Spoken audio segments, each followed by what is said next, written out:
What's up, Fiend community? I'm Coach Caleb. I'm coming at you with another tip for today. This is going to help you guys continue to progress through your nutrition challenge. I want to talk about a skill that's outside of nutrition that has a really strong impact on your goal outcomes as far as weight loss, fat loss, or muscle gain. We're talking about sleep.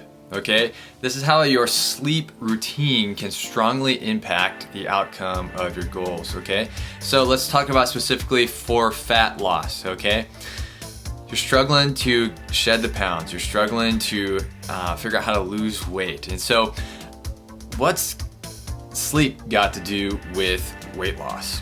Okay, well, let's dive into a couple things about sleep. Okay, if you're losing sleep, as in you're getting less than 7 hours of sleep at night, if you're consistently getting less than 7 hours of sleep, you might be eating more than you actually need. Why is that? Well, because our hunger goes in cycles. It's kind of like your circadian rhythm of, you get tired at some point throughout the day, you feel energetic throughout some points of the day, and according to the light schedule and everything, that you're ready to go to sleep at a certain time of night. You have a routine.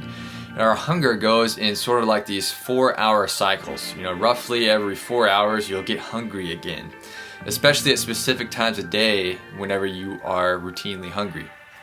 Okay, so this is why, for example, if you have dinner at 6 and you have a late night, around 10:30, or even a little bit earlier, you might be getting a little snacky. That's just because your hunger hormones go in cycles. They go up and down all day long. So if you're staying up super late, you had a super long day, then that can have a strong impact on whether you get snacky at night. And so that's why we definitely recommend that you actually, let's say around 2 hours from when you have dinner, try to start getting ready for bed. Start that bedtime routine. Intentionally deny any snack, because if you have a snack, especially a significant snack, like you eat a lot, a couple hours before bed, then you're going to end up having more of an active digestion, which can hurt how deep your sleep is and how quality your sleep is. And so that's how just a simple thing of staying up too late can really impact how much you eat. And ultimately, if you have a late night snack that your body doesn't necessarily need for energy, you're eating the extra calories. It's not helping you with the weight loss. So simple things like that. Another thing that can happen if you're having a lot of negative sleep is, like if you're having too much sleep debt or you're not getting enough sleep, is you're basically just putting your body into a stress state, not able to fully recover. And so that increases your cortisol levels, which can cause cravings. You're in this stress state where your body's just like, we need to eat, we need to try to survive. And so it can cause you to have less awareness. It can limit the action of your satiety hormones, the ones that tell you you're full.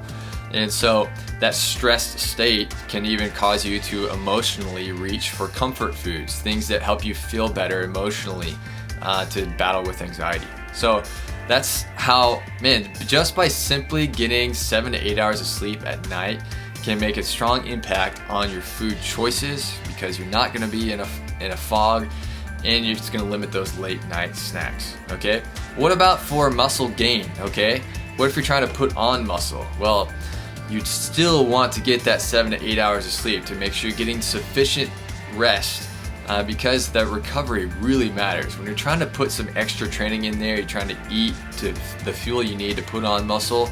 If you're not recovering well, then you're not going to be building that muscle very, very well. Okay, if you're adding that overall stress load, if you're adding to that stress with extra training, along with the other stress that you feel all day long in other areas of life, then it's going to break you down further and ultimately limit the amount of volume that you can handle, and ultimately going to limit how much muscle you gain.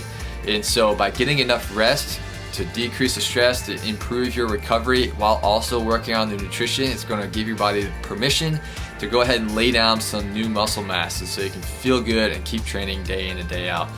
Okay, these are just a few tips for how sleep can be super impactful for whatever your goal outcome is, whether it is to reduce your fat mass or to increase your muscle mass. Hope these are helpful for you today. I'll see you on the next one.